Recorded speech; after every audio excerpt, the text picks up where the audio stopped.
परिसीमन का मतलब कि लोकसभा क्षेत्रों की संख्या, विधानसभा क्षेत्रों की संख्या विभिन्न राज्यों में, इस सभा क्षेत्रों की संख्या भी बढ़ेगी, राज्यवार विधानसभा क्षेत्रों की संख्या भी बढ़ेगी। पूरे देश का मुद्दा है। इस मुद्दा को हम छोड़ दें अभी, तब तो एक तरफा बात जाएगी ना। तो इसलिए हमने इस मुद्दा को उठाया है।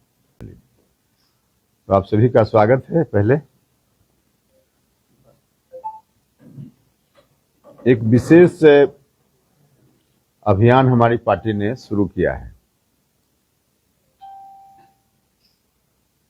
अभी कुछ दिन पहले बिहार के वाल्मीकि नगर में 3 दिनों का शिविर हुआ था हमारी पार्टी का, और उसी शिविर में कुछ निर्णय लिए गए, और उसी निर्णय में शामिल था कि बिहार में हम कुछ चुनी हुई जगहों पर बड़ी रैली करेंगे, और उस रैली में एक विशेष एजेंडा के माध्यम से लोगों को कुछ चीजें अवगत कराने का काम करेंगे, और वह है परिसीमन का विषय। परिसीमन का मतलब कि लोकसभा क्षेत्रों की संख्या, विधानसभा क्षेत्रों की संख्या विभिन्न राज्यों में, इसका निर्धारण। और इस काम के लिए हमारे देश के संविधान में व्यवस्था की गई प्रारंभ में कि हर 10 साल पर जनगणना होगी, और जनगणना के उपरांत जितनी आबादी उस वक्त की होगी उसके अनुरूप लोकसभा क्षेत्रों की संख्या भी बढ़ेगी, राज्यवार विधानसभा क्षेत्रों की संख्या भी बढ़ेगी। संविधान की इस व्यवस्था के अनुसार सबसे पहली बार 1951 में आजादी के बाद की जनगणना के आधार पर परिसीमन हुआ, 61 की जनगणना के आधार पर परिसीमन हुआ, 71 की जनगणना के आधार पर परिसीमन हुआ। 51 में लोकसभा सीट 494 उस समय परिसीमन के बाद तय किया गया। 61 में हुआ 494 से बढ़कर 522 हो गया। 71 में हुआ तो यह संख्या बढ़कर 543 हो गई। उसी व्यवस्था के अनुसार आगे भी परिसीमन होना चाहिए था, लेकिन 1976 में जब आपातकाल देश में लागू था, उस वक्त संविधान में परिवर्तन कर दिया गया और परिसीमन के काम को रोक दिया गया, जो अभी तक रुका हुआ है। और रुकने से नुकसान बिहार का और बिहार के अगल बगल के कुछ राज्यों का भी बहुत ही हो रहा है। अगर पुरानी व्यवस्था के हिसाब से 2011 की जनसंख्या, जो लेटेस्ट जनसंख्या जनगणना हमारे यहाँ की है, उसके आधार पर परिसीमन हुआ रहता, तो अभी 40 लोकसभा क्षेत्रों की संख्या है, इसकी जगह कम से कम 60 हो सकती थी। विधानसभा क्षेत्र की संख्या भी उसके अनुरूप बढ़ती, लेकिन नहीं हुआ, रोक दिया गया।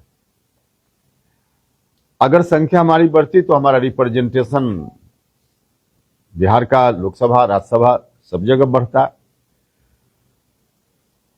और जो रिजर्व कैटेगरी के लोग हैं, SC ST के लिए भी रिजर्वेशन है, उनकी संख्या भी लोकसभा में बढ़ती बिहार या अगल बगल के राज्यों से।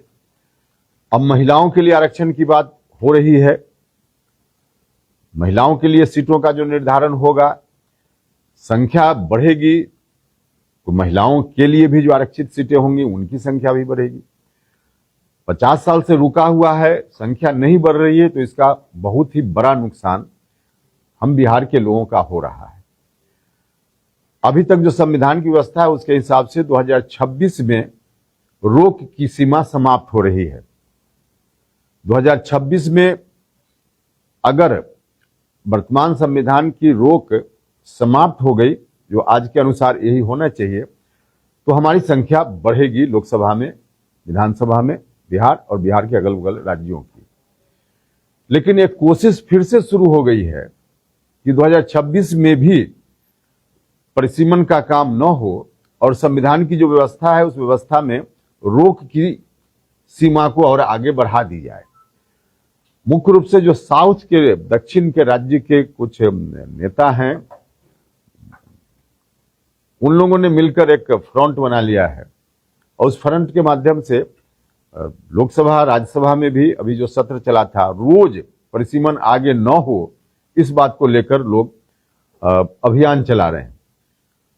एक तरफ परिसीमन नहीं हो इस बात के लिए अभियान चल रहा है देश में, और दूसरी ओर परिसीमन हो इससे फायदा हमारा होगा इस बात को लेकर कोई आवाज कहीं से नहीं उठ रही थी।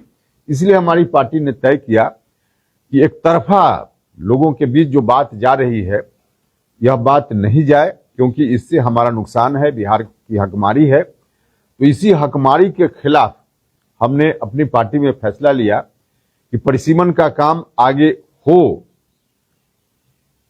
इस बात का अभियान हम चलाएं। और इसी अभियान को ध्यान में रखते हुए सबसे पहले हमारे ध्यान में यह बात आई कि आम लोगों को इस बात की जानकारी ही ठीक से नहीं है कि परिसीमन के हक से हम वंचित हैं, हमारा नुकसान हो रहा है। तो पहले लोगों को बताया जाए, लोगों को इस बात की जानकारी दी जाए, और इसी मकसद से रैली का आयोजन करने का हमने फैसला लिया। और 2 रैली हमारी हो चुकी है, एक शाहबाद के इलाके में, एक मुजफ्फरपुर में, और तीसरी रैली 29 जून को गया में गांधी मैदान में हमने रखी है। इस रैली का नाम है संवैधानिक अधिकार परिसीमन सुधार। तो इस रैली के माध्यम से हम लोगों को अवगत कराएंगे कि बिहार का हक कैसे मारा जा रहा है, ताकि लोग अवेयर हों, और एक तरफा जो लोग विरोध में देश में हैं कि परिसीमन न हो, उनकी आवाज को भी हम काउंटर कर पाएं। और भारत की सरकार से हम उम्मीद करते हैं कि भारत की सरकार संविधान की व्यवस्था जो 25 साल से बंद है उसको फिर से लागू करेगी और परिसीमन का काम होगा। बिहार के साथ जो हो रहा है अन्याय, इस अन्याय को हम रोक पाएंगे। हम आग्रह करते हैं गया और मगध के सभी जिला और अगल बगल के भी जो जिला के लोग हैं, सब लोगों से कि सब लोग 29 जून की रैली में आए गया, और हम समर्थन दें, इस मुद्दा को ताकत दें, ताकि बिहार की हकमारी को रोकने में हमको कामयाबी मिल सके। मुख्य रूप से यही बात थी। आप लोग कोई सवाल पूछिएगा तो जवाब। मुख्यमंत्री नीतीश कुमार के स्वास्थ्य पर सवाल उठाया और कहा है कि जदयू का टिकट भी अमित शाह बांटेंगे। देखिए, अब असल बात है कि विपक्ष के पास कोई मुद्दा है नहीं, मुद्दा विहीन विपक्ष है, क्योंकि जो जनता का सवाल है उन सवालों पर भारत की सरकार और बिहार की सरकार बहुत ही सक्रियता से काम कर रही है। तो विपक्ष के पास मुद्दा नहीं है तो अनर्गल बात करते रहते हैं।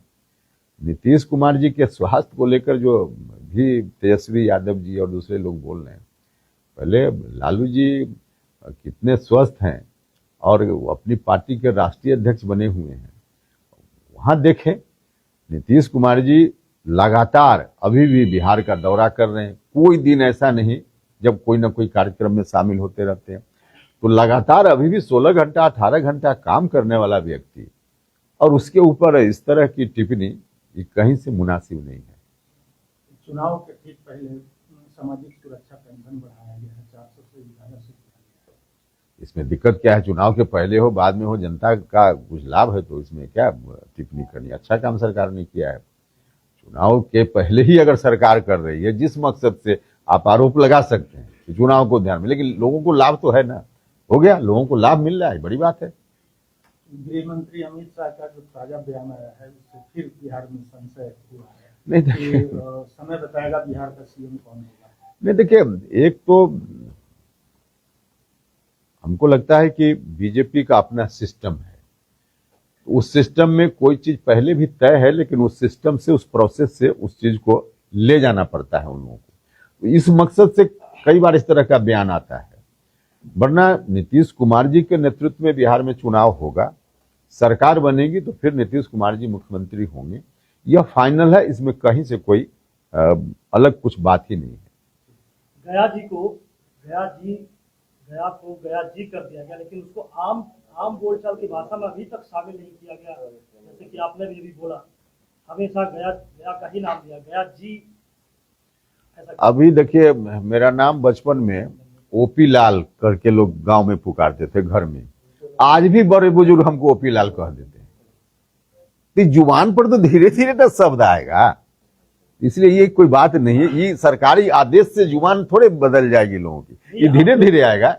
आप लोग शुरुआत कर सकते हैं। अब ठीक है, लेकिन इसमें कोई अगर पुराना नाम भी बोल देता है तो कोई ऑब्जेक्शनेबल नहीं है, ये धीरे धीरे चीजें होंगी। तो ये सीमेंट की बात आप कर रहे हैं, ये तो अभी चुनाव तुरंत है और आप कह रहे हैं 26 के बाद, तो उसमें मुद्दा समझ में नहीं आ मेरे समझ में नहीं आ रही है, समझ लीजिए, इसीलिए तो हम बैठे हैं आपके साथ। साउथ के लोग, अभी जो लोकसभा का सत्र चला था तो शायद ही कोई दिन सत्र के दौरान था जब उन राज्यों के एमपी अक्रॉस पार्टी लाइन किसी पार्टी के एमपी हो, परिसीमन न हो, इस बात को लेकर उन लोगों ने हंगामा न खड़ा किया हो। माने रोज हंगामा करते थे। एक हाउस से बाहर तमाम ऐसे राज्यों के मुख्यमंत्रियों की बैठक बुलाई गई एक राज्य में, और वहां उन लोगों ने मिलकर एक मोर्चा बनाया कि हम विरोध करेंगे। तो विरोध कहीं से शुरू हो गया है, एक तरफा बात लोगों के बीच जाएगी और वह बात जो हम लोगों के खिलाफ जाती है, तो हमारा दायित्व बनता है ना कि उनको काउंटर करने के लिए हम अभी से सजग रहें। चुनाव किसी राज्य में है, इस बात को लेकर यह पूरे देश का मुद्दा है, इस मुद्दा को हम छोड़ दें अभी, तब तो एक तरफा बात जाएगी ना।